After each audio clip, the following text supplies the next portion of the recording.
और अब आज की बड़ी खबर।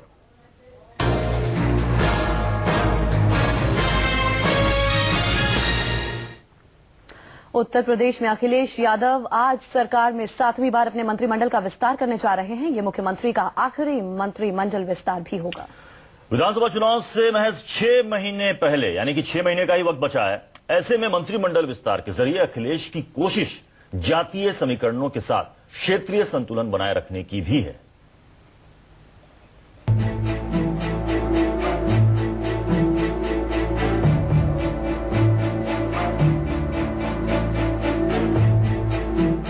सरकार 4.5 साल की और मंत्रिमंडल का विस्तार 7वीं बार। अखिलेश बार बार अपनी कैबिनेट में फेरबदल करते रहे हैं, कभी जातीय समीकरणों को लेकर तो कभी खुद का रसूख कायम करने के लिए। लेकिन इस बार चुनाव सिर पर है, हर फैसले का असर चुनाव पर पड़ना है। इसीलिए अखिलेश इस बार मंत्रिमंडल में युवा, मुस्लिम और ब्राह्मण चेहरे पर फोकस कर रहे हैं। जानकारी के मुताबिक अखिलेश यादव की युवा टीम में आनंद भदौरिया, सुनील साजन और आशु मलिक, इन तीनों में से किसी एक युवा चेहरे को मंत्रिमंडल में जगह मिल सकती है।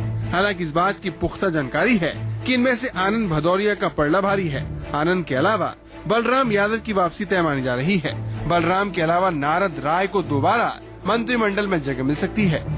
अखिलेश के मंत्रिमंडल में क्षेत्रीय समीकरण बनाने के लिए लखनऊ को जगह मिलना तय है। लखनऊ से रविदास मेहरोत्रा और शारदा प्रताप शुक्ला, इन दो नामों पर चर्चा हो रही है। लेकिन खबर के मुताबिक ब्राह्मण चेहरे के तौर पर शारदा प्रताप शुक्ला की किस्मत चमक सकती है। बलिया के सिकंदरपुर से विधायक मोहम्मद जियाउद्दीन रिजवी को मंत्रिमंडल में शामिल किया जाएगा। इसे मुस्लिम कोटे की भरपाई के तौर पर देखा जा रहा है।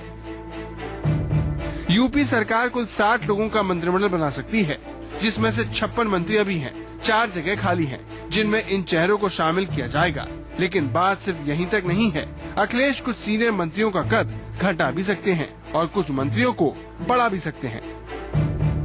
खासकर राजकिशोर सिंह के पंख कतरे जा सकते हैं। इसके अलावा विनोद सिंह का भी कद छोटा किया जा सकता है। लेकिन राजा भैया के कद को 7वें मंत्रिमंडल विस्तार में बढ़ाया जा सकता है। अखिलेश के इस मंत्रिमंडल विस्तार पर बाकी सियासी दलों की पैनी निगाह है, क्योंकि इस आखिरी फेरबदल के बाद अखिलेश के मिशन यूपी का खाका तैयार हो जाएगा।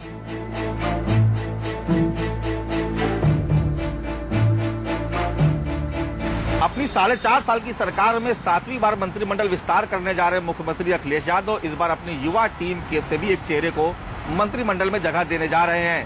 साथ ही पूर्वांचल के कुछ पुराने वित्त मंत्रियों की वापसी और कुछ पुराने मंत्रियों को डिमोट करने की भी बात पुख्ता हो गई है। जाहिर है कि चुनावी साल है, ऐसे में अखिलेश यादव को यह जरूरी हो गया है कि वो जाति समीकरण के साथ साथ क्षेत्रीय संतुलन को भी बनाए रखें। कैमरा पर्सन संजीव गोसाई के साथ मानस श्रीवास्तव, लखनऊ, न्यूज़ 24।